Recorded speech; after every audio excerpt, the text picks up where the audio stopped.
So you had you went through the military. You had a successful legal practice, and Yes. we could spend a whole section on your incredible legal practice. But then you decided to do something else. So tell me, I want to make sure we talk about some of the incredible things you're working on now. Talk to me about Okay. pivoting and what you're doing now. Yeah, believe it or not, as a trial lawyer, I was a pretty good criminal defense lawyer. I was a federal prosecutor, special assistant U.S. attorney with the Air Force. I parlayed that into the Morton Law Group, and I wanted to, hang my shingle or be an entrepreneur and practice law my way. And my dream was to bring a high level of legal representation to a demographic of people that look like me, that Right. historically had to go with legal aid or public defender. So I was able to put together a system of litigation, a trial system where I could handle cases where most lawyers would charge, six figures for. I could do it for low five figures and still be successful. So I was not prepping for what I'm doing now, Right. but it looks like that some things were happening behind the scenes. Right. So I eventually closed the practice up in Jersey, moved back to Maryland. To being a dad, you can relate to this. Our daughters are about the same age. To get back to my daughter, she was Yes. 16. She had a boyfriend. She needed dad closer. Right. Right. So I had to get up that I-95 corridor commute, Yep. relocated back there, do some consulting work as I was being more of a dad with her. And so the opportunity came about where some friends of mine in Detroit heard, oh my God, Big Ben is a lawyer. What? Not that knucklehead. And he has a law firm. You got to be kidding me. Right. So they started reaching out to me on Facebook. You know how that social media Yes, and stuff. For those old absolutely. heads, we were like, okay, whatever. At the end of the day, a buddy of mine invited me. He said I should write a book. So we talked about writing a book. And I always wanted to write a book called From Court to Court, the basketball court to a court of law. Right. So he was encouraging that. Nobody's going to read my book. I'm going to put $1 million aside one day. I'm going to get a laptop and I'm going to go write the book. Right. He said, dude, that's never going to happen. And people need to hear what you're doing and what you've done. Right. So he convinced me. So we're chopping it up. We're working on potentially an outline for this book. And then he tells me about this super guy who he just got a meeting, Dr. Reuben West. And he was taking a delegate of folks over to Kenya, Africa. Okay. And he wanted speakers and he just wanted to change Africa and give back. And I'm like, dude, I'm so not in that class. You're kidding me, right? First of all, who's going to listen to what I say? And second of all, I'm not a public speaker. He said, you have the foundation. Come over. So I go over to Africa, Kenya. I got back about maybe 2 weeks ago. Right. Over there, I was able to give 2 speeches, one of which I didn't anticipate, which was for recovering drug addicts. Right, They right. treat them very badly. That was impromptu. I was Wow. able to do that, and that just parlayed into so many opportunities, prison ministries and everything. Interesting. And then I was able to give the presentation that I was brought over to give, which was something that I came up with when I was contemplating the book, is Right. the power of the positive pivot. Right, If you know anything okay. about basketball, Right. when you make that pivot on the low block, Right. you're unstoppable. Right. And that puts you in a much better position to score. Obviously, the closer to the basket, the more powerful the pivot, the higher percentage you have of scoring, Interesting. like anything in life.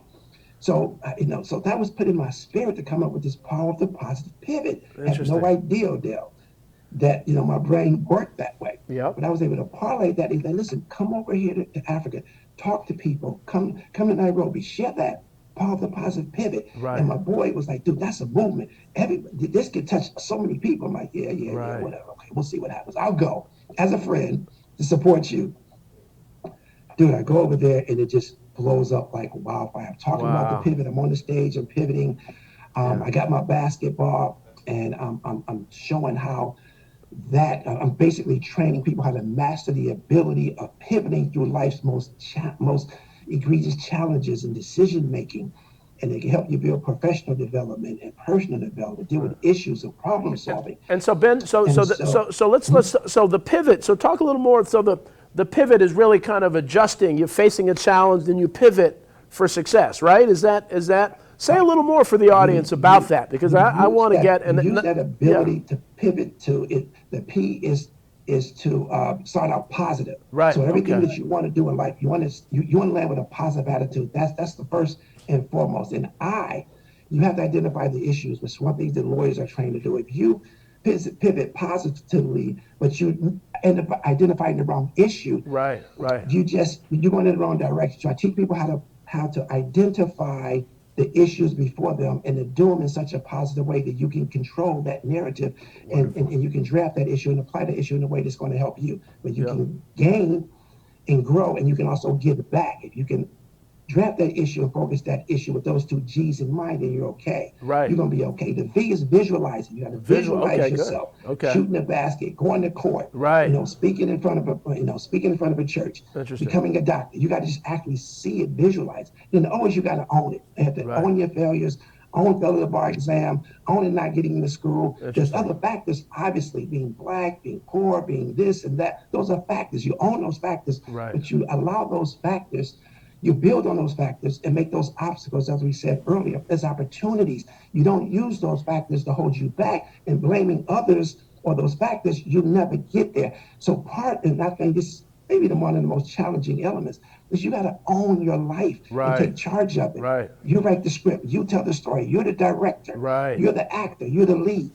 So once you own it, it becomes very personal.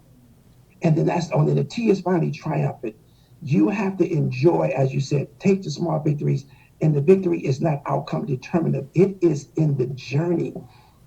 And so I was able to put these PIVOT together, speak on this, and now I've got several opportunities to come back to Kenya to speak. It's expanding. So I'm putting together some projects over there, some things I call the empowering experience, the international empowering experience that I'm putting together. I'm bringing speakers, I'm bringing delegates.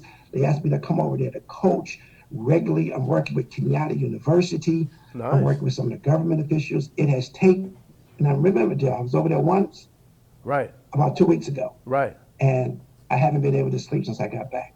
Wow. Wow. Wow. The opportunities are unlimited, which is why I'm recruiting you. But it's just, I mean, it's who you are. I mean, you're living, I mean, this interview is pivot. You're talking about every one of those elements here. You're owning, that's the thing, that so often we don't want to own. That really sticks out. We don't want to own our failures. We want to pretend like everything was copacetic. And so I really appreciate that. And I'm really looking to partner with you on a lot of the things that you're talking about.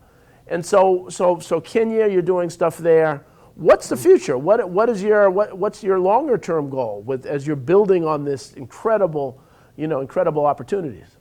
Well, I'll have to be candid with you again, because this just happened a week ago, and I'm like, okay, I'm scratching my head there. I'm still processing being back from Kenya. Right. And I'm processing the fertile, they've only been an independent nation since 1963 when they broke off from Great Britain. So the land is fertile. There's so much of a need, and there's so much opportunity where I'm still taking notes. I'm processing it.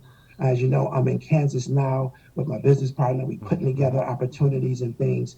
I see this as a way to teach to bridge the gap from Africa to Kenya, and a way to teach the Kenyans and the Africans, as they work with me and work with the Americans, in pivoting, as the country is in such a pivotal state. Right. I like to say they are in a positive posture to pivot. So they're in a posture where, with me coming in to do what I can, and as humbly as I can, is to make a difference. Yes. And to help them with their infrastructure, help them with their education, help them with just all types. We talk about connecting the churches. We're connecting businesses. I attended an first international business summit over there, where I'm connecting Kenya businesses in Kenya that don't even know about each other. But Kenya businesses across the Atlantic Ocean to work with American business, and American businesses are coming over there. I'm lining up teachers and speakers. Like I said, we're working with Kenyatta University. One young lady said, because I'm in the DC area, hey, we can hook up Bowie State. Bowie State with a program at Kenyatta University. So this is. I know we're all over, but I'm telling you, it's just a lot there. I can't really tell you specifically that I'm going to do this, and this, because that's amazing. I'm going to do it all. Well, this is, I mean, again, I mean, this is just the perfect time to really, have you on the show as you're starting. We're going to have you back as it grows. Unfortunately, Ben, we're at the end of time. This 30 minutes goes by so very, very quickly. Yes, but again, I want to thank you so much for being on the show. I'm looking forward to doing a lot of things with you going forward. I want to thank our audience for watching Entrepreneur State of Mind, and we will see you all next week. Take care. Yes. Bye-bye. Thank you.